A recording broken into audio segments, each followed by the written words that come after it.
धीरे 1024 तक ये श्रृंखला चली। नाम क्यों रखा गया सिद्ध चक्र? क्यों रखा गया सिद्ध चक्र? जैसा ये चक्र है ऐसा ही सिद्धालय है। कैसा है? ऐसे ही चक्र बना हुआ, बिल्कुल गोल मटोल चक्र है। इसलिए अपन जब भी लाडू चढ़ाते हैं ना तो गोल चढ़ाते हैं, चपटा नहीं चढ़ाते, बर्फी नहीं चढ़ाते, लंबा नहीं चढ़ाते। किसी ने पूछा हमसे कि लाडू ही क्यों चढ़ाते हैं? क्योंकि लाडू का कोई छोर नहीं होता और मोक्ष का भी कोई छोर नहीं होता। कहीं से लाडू खा लो, क्या होगा पीयूष भाई? मीठा, उसका कोई छोर नहीं है। इसी प्रकार जब मोक्ष जाना हो तो कहीं से भी हम जा सकते हैं। मुकेश सरपलिया जी, ये स्थान कौन सा है? अभी तो बहुत तेज आवाज आ रही थी। चिनालय है ना? आपका मकान है, वहां से कोई ना कोई मोक्ष गया होगा। मनोज जी, आपकी ममता जी जहाँ रसोई के भोजन बना रही है वहां से भी कोई ना कोई मोक्ष गया होगा। प्रियंका नोएडा से तो 50 सेक्टर से आई हो, वहां से कोई ना कोई मोक्ष गया होगा। ये अभिषेक भाई अपने घर में जहाँ जनरेटर बनाते हैं वहां से कोई ना कोई मोक्ष गया होगा। राजकुमार गुड्डू जी, जहाँ पुरानी कार आप बेचते हो कबाड़ी में, वहां से भी कोई ना कोई मोक्ष गया होगा। बताओ कैसे गया हो? कभी मन में प्रश्न आया? कभी मन में जिज्ञासा आई? मेरे मन में आई तो परम पूज्य गुरुदेव से हमने पूछा, गुरुदेव एक बात तो बताओ, जब सिद्ध लोग ठसाठस भरा हुआ है, कैसे भरा हुआ है? 1 इंच भी खाली नहीं है। अगर समझो ये सिद्ध शिला है तो ये पूरे एरिया में एक भी स्थान शेष नहीं है जहां से एक न एक सिद्ध आपको नजर ना आए। बिल्कुल ठसाठस भरा। अब दूसरे पॉइंट पे आ जाओ। ये नीचे जम्बू द्वीप है, ये सिद्ध शिला है, और जम्बू द्वीप में कहा गया है कि सिद्धों की गति ऊर्ध्व गति होती है। जैसे दीपक की गति कैसी होती है? दीपक को आप लीजिए और उल्टा कर दीजिए, वो उल्टी लौ देगा कि सीधी देगा? वो कैसे भी आप जलाओ, कहीं भी आप करो, वो ऊर्ध्व गति जाता है। इसलिए तो जैसे ही भगवान को केवल ज्ञान होता है हम एक दीपक जला देते हैं। आचार्य भगवत की समाधि हुई, एक दीपक जला दिया। हमारी होगी तब भी एक दीपक जलाएंगे। वो इसका प्रतीक है, जिस जीव ने इस देह को त्याग किया वो ऊर्ध्व गति को गया, वो प्रतीकात्मक है। तो इसलिए महानुभाव ये जम्बू द्वीप है, ऊपर सिद्ध लोग है, और सिद्धों की गति होती कैसी है? ऊर्ध्वगामी, ऊंची जाती है। अब मेरा प्रश्न है, जहां आप बैठे हो वहां आपको लग नहीं रहा कि कोई सिद्ध गया, लेकिन ऊपर वो स्थान भरा हुआ है। अब भरे तो भरे कैसे? कोई ना कोई तो गया होगा, इसलिए तो भरा है। ये बात अलग है कि हमने एक स्थान को पकड़ लिया कि यहीं से सिद्ध होते हैं, यही सब में शिखर है, यही पवित्र भूमि है। जबकि आचार्य गुरुवर कह रहे हैं इस लोक में ऐसी कौन सी भूमि है जहां से कोई सिद्ध ना बना। हम कहते हैं ना कि मंदिर में हम पाप नहीं करेंगे, तो एक बात बताइए, जहां से सिद्ध भगवान बने होंगे वो भी तो एक स्थान मंदिर का होगा। कौन सा स्थान ऐसा है राजकुमार गुड्डू जहां तुम पाप से बच पाओ? कोई नहीं है स्थान। आप ये सोचोगे नहीं मैं इस स्थान पर पाप नहीं कर रहा, गलती है हमारी। सिद्ध भगवान हर जगह से गए हैं। मैंने प्रश्न रखा गुरुदेव से, मैंने पूछा गुरुदेव मुझे ये बात समझ में नहीं आई। उन्होंने कितना प्यारा उदाहरण दिया जगदीश प्रसाद जी। उन्होंने कहा कोई मुनिराज तुम्हारी तरह साधना कर रहे थे। कहां पर? पहाड़ पर। कहां पर कर रहे थे? पहाड़ पर साधना कर रहे थे। उनकी आयु कर्म बिल्कुल लास्ट स्टेज पे पहुंचा, और कोई देवता बैर बस उनको उठा करके नदी पर डाल आया और उनको वहीं पर केवल ज्ञान हो गया, तो उनकी गति सीधे कूद हो गई। इसीलिए पूरा लोक सिद्धों से ठसाठस भरा हुआ। अब वो नदी से भी निर्माण हो गया। जिस मकान को तुम बना रहे हो, पूजा कर रहे हो, उस मकान से भी निर्माण हो गया। स्थान पर तुम दुकानदारी कर रहे हो वो भी निर्माण का स्थान हो गया, क्योंकि ऊपर ठसाठस अनंतानंद सुख परमेश की भगवान भरे हुए, एक स्थान भी शेष नहीं है। इसलिए ये पूरा चक्र जो है धीरे धीरे आपके भावों को पवित्र कर रहा है। 8 अर्घ चढ़ाए तो उस दिन भक्ति बहुत हुई, जगदीश प्रसाद जी पसीना पसीना हो गए, पीयूष भाई का पूरा मेकअप उतर गया, सेठानी का मुकुट उतर गया, साड़ी भी इधर उधर हो गई, बिल्कुल भक्ति करे। क्यों? क्योंकि 8 अर्घ था, 16 हुई, पंडित जी ने थोड़ी सी स्पीड बढ़ा ली, 32 हुई और स्पीड बढ़ गई, और आज तो 512 है, तुम सिर्फ स्वाहा सुन पाओगे और लाइन यहाँ पूरी हो जाएगी। लेकिन महानुभाव, इसका आनंद तो तब है जब चारों की चारों लाइन आप पढ़ें और अंत तक आपका भाव स्वाहा के सबसे जुड़े रहे, तब तो सिद्धों की आराधना सार्थक है। कल मैं कमला नगर डी ब्लॉक में पढ़ रहा था, 50 अर्घ पढ़े। कितने? 50 अर्घ पढ़े। उसमें कितनी अच्छी अच्छी बातें बताई, चारों दशाओं के बारे में बताया कि हे सिद्ध परमात्मा, आपके अंदर ये 4 दशाएं नहीं है, 9 दशाएं नहीं है, ये 8 प्रकार के कर्म नहीं है, एक एक कर्म भूला गया और इससे आप निर्लिप्त हैं, आप विरक्ति गए हैं और स्वाहा, और कोई पूजा नहीं है। अगर आपने भाग 1 2 3 4 पढ़ लिया है, तत्वार सूत्र पढ़ लिया है, तो ये विधान आपको इतना अच्छा लगेगा, ऐसा लगेगा कि शायद हमने बात बोलते सारी चीजें पढ़ी है, एक एक शब्द बहुत शानदार तरीके से। और कल भगवान का नाम है, भगवान का मालूम है, सहस्त्र नाम का पाठ जो करता है उसकी स्मरण शक्ति बढ़ जाती है, उसको कभी कोई बीमारी नहीं पकड़ती। हमारे महाराज को 4 महीने हो गए, 4 महीने पहले मैंने कहा था आप सहस्त्र नाम का पाठ करिए, बोले मुझे आता नहीं है। मैंने कहा भगवान का नाम लेना और स्वाहा बोलना है, बोले ठीक है। पुस्तक ली, पहले समय 2 घंटे लगे, दूसरे महीने 1 घंटे लगे, अब पूछता हूं तो कितने मिनट लगे, बोले 20 मिनट लगे। अब रेगुलर आ गया, भगवान का नाम लेना मालूम है। भगवान का नाम लेने वाला व्यक्ति कहा जाता है अभिषेक भैया, मालूम है?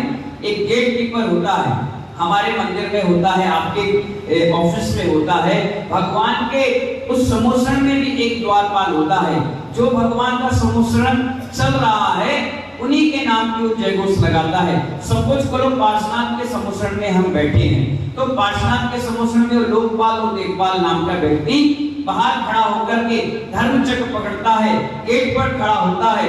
अगर मैं 28 तारीख को ये कह दूं कि अभिषेक भाई, पीयूष भैया आपको गेट पे खड़े होना है, आप मेरे पास आओ, कौन सी दुश्मनी है महाराज जी हमारी और आपकी?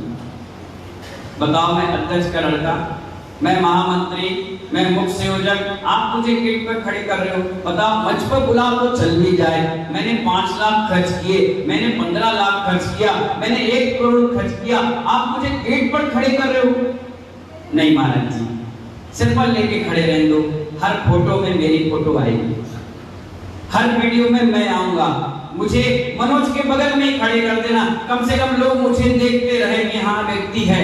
इतना तो हर व्यक्ति चाहेगा, लेकिन आप ये सोचिए समोसरण में वो लोकपाल और देखपाल जो रोड पर खड़े हैं बिल्कुल गेट पर, और हर व्यक्ति आ रहा है जा रहा है, उनसे कोई मतलब नहीं, लेकिन खड़े होकर के जब जब समोसरण चलता है तीर्थंकर भगवान के सिर क्या बोलते हैं? आदिनाथ भगवान की जय, पार्श्वनाथ भगवान की जय, चंदा प्रभु भगवान की जय, मुनि सुब्रतनाथ भगवान की जय। बस इतना बोलते बोलते बोलते जैसी उनकी आयु छीड़ हुई, समाप्त हुई, अगले भाव में मुनि बनते हैं और निर्वाण की प्राप्ति कर लेते हैं। इतना छोटा सा सब्जेक्ट है, सिर्फ एक गेट पर खड़े होकर के भगवान के साथ चल करके जयघोष लगाना। कई बार ऐसी स्थिति बनती है, आप लोग कहते हो एक काम करो महाराज जी को तुम ले आओ मंच पे, तो हम बगल में खड़े हैं, जबकि दिया तले अंधेरा मिलता, मंच पर खड़ा होने वाला कुछ प्राप्त नहीं करता, जबकि साधुओं के साथ चलने वाला वो कुछ प्राप्त कर लेता है तो जिंदगी में कोई तुम्हें देने वाला नहीं। मालूम है साधुओं के साथ और उनके साथ पद विहार कराने वाले का कितना बड़ा पुण्य है। जब जब साधु पैदल चलता है, आप सोचिए विचार करिए, साधु का पूरा सर्वांग शरीर जो है उससे एक आभा मंडल निकलता है। हम भी भगवान के चरण वंदना करते हैं, उनका अभिषेक करते हैं, एक वरगणाओं का प्रभाव पड़ता है, वो वरगणाएं निकलती हैं। आपको यकीन नहीं होगा, कोई मकान आप लीजिए और उसमें रहिए, आप उसकी फीलिंग लाइए और उस मकान को खाली कर दीजिए और 3 दिन 2 दिन 1 दिन के लिए किसी साधु को रोक दीजिए और साधु के जाते उस मकान में प्रवेश करिए, आपको ऐसा लगेगा कुछ है। सुनिए भैया, कुछ यहाँ पर था, कुछ ऐसी चीज महाराज आशीर्वाद में दे गए कि यहाँ पर बैठने के बाद मेरा मन बहुत शांत रहता है। इसी प्रकार जब साधु कदमों को बढ़ाते हुए चलता है तो हवा उसके शरीर से टच होकर के आती है और जितने लोग पीछे चलते हैं उनके शरीर से टच होते ही महानुभाव आदि व्याधि और ऊपरी बाधाएं, यहाँ तक कि रोग शोक भी आपका छू मंतर हो जाता है। इतना बड़ा प्रभाव साधुओं के साथ चलने से आता है। और हम ये क्या सोचते हैं, ये काम तो उनका है जिनके पास टाइम बहुत बड़ा है, बिल्कुल फ्री बैठे हैं। महानुभाव 1 किलोमीटर भी अगर आपने चल लिया ना तो आपको 1 महीने दवाई खाने की आवश्यकता नहीं। हमारे राजकुमार कुट्टू से पूछो, आज से 10, 12, 14 साल पहले जब हम लोग पहली बार उदड़ी मंसूर खां से चल रहे थे, बिल्कुल कुर्ता पैजामा व्हाइट कलर का पहनकर ये और राजकुमार फपारे वाला साथ में चल रहे थे। बोले महाराज जी हमारे कुट्टू भैया खूब साधु भक्त हैं, खूब बढ़िया है। और अचानक से ये अपनी स्कूटर से उतर के हमारे पास आए, लंगड़ा लंगड़ा के चल रहे थे। मैंने पूछा क्या बात है? बोले पैर में दिक्कत आ गई, एक्सीडेंट हो गया, हाथ टूट गया। ये बात करते करते अचानक से महाराज जी का पैर, पानी का मौसम था, स्लिप हुआ और इन्होंने महाराज को तुरंत पकड़ा। महाराज तो समझ गए, ये धरती पर गिर गए। मैंने कहा अरे आप गिर गए, उठो उठो। बोले उठ रहा हूं और खड़े हुए। दूसरे दिन मेरे पास आए, मैंने कहा क्या हो गया, ठीक हो, कोई दिक्कत तो नहीं? बोले जो टांग टूटी थी गिरने के बाद जुड़ गई। जो टांग टूटी थी डॉक्टर 6 महीने से नहीं ठीक कर रहा था, किसी निमित्त से वो ठीक हो गई। तो साधुओं का इतना बड़ा प्रभाव हमारे जीवन में पड़ता है। लोग सोच रहे थे, विचार कर रहे थे कि हम विधान करेंगे, विधान करेंगे, विधान करेंगे, और महानुभाव कहा भी गया है कि पुण्याति पुण्य जो मिलता है वो पवित्र द्रव्य चढ़ाने से मिलता है। हमारे भाग में था, इसलिए हमारी तरफ से भगवान पार्श्वनाथ की पूजा हो रही है। किसी ने पूछा महाराज श्री हम बहुत पुण्यशाली जीव है। मैंने कहा नहीं, तुमसे ज्यादा पुण्यशाली जीव तो ये द्रव्य है। क्यों? क्योंकि भगवान के साथ ये चढ़ जाती है, भगवान के नाम के साथ ये चढ़ जाती है। तुम तो फिर भी लौट कर वापस घर चले जाते हो, ये दोबारा लौट कर नहीं आती। चढ़ गई तो चढ़ गई। ये हमें शिक्षा दे रही है कि हे सिद्ध भगवान, जैसे आप आज शरीरी बन गए, निरा आहार बन गए, कोई आपके अंदर राग और द्वेष नहीं है।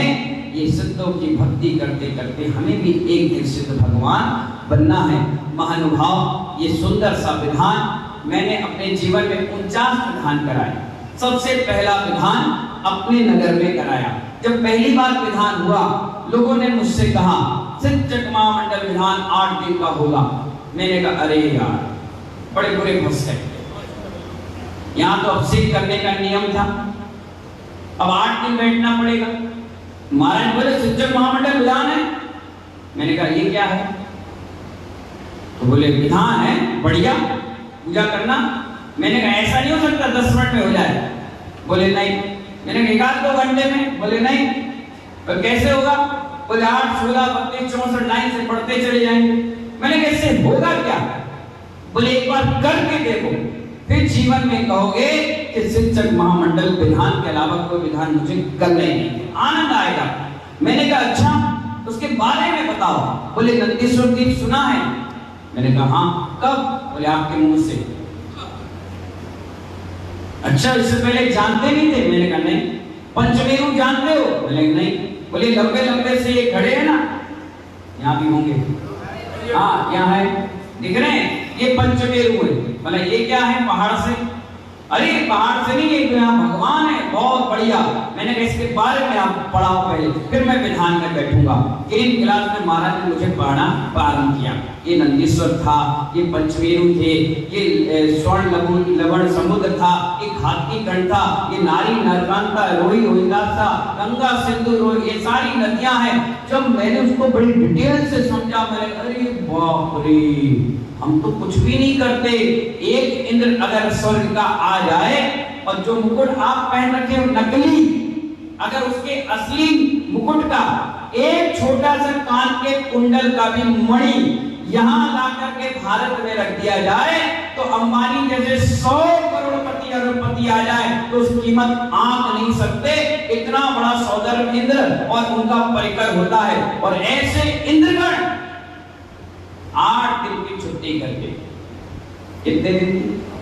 तुम तो 12 बजे के बाद भाग जाते हो, क्योंकि नंदीश्वर और पंचमेरु में कोई 7 दिन का भेद होता ही नहीं। उधर नंदीश्वर में इतनी रत्नों की प्रतिमा होती है, उनके आभा मंडल से इतना तेज होता है कि इंद्र दिव्य रत्नों को लेकर, दिव्य पुष्पों को लेकर, दिव्य पूजा के द्रव्य लेकर के प्रवेश कर जाता है। और सिर्फ शब्दावली से, पंडित जी, शब्दावली से, किससे?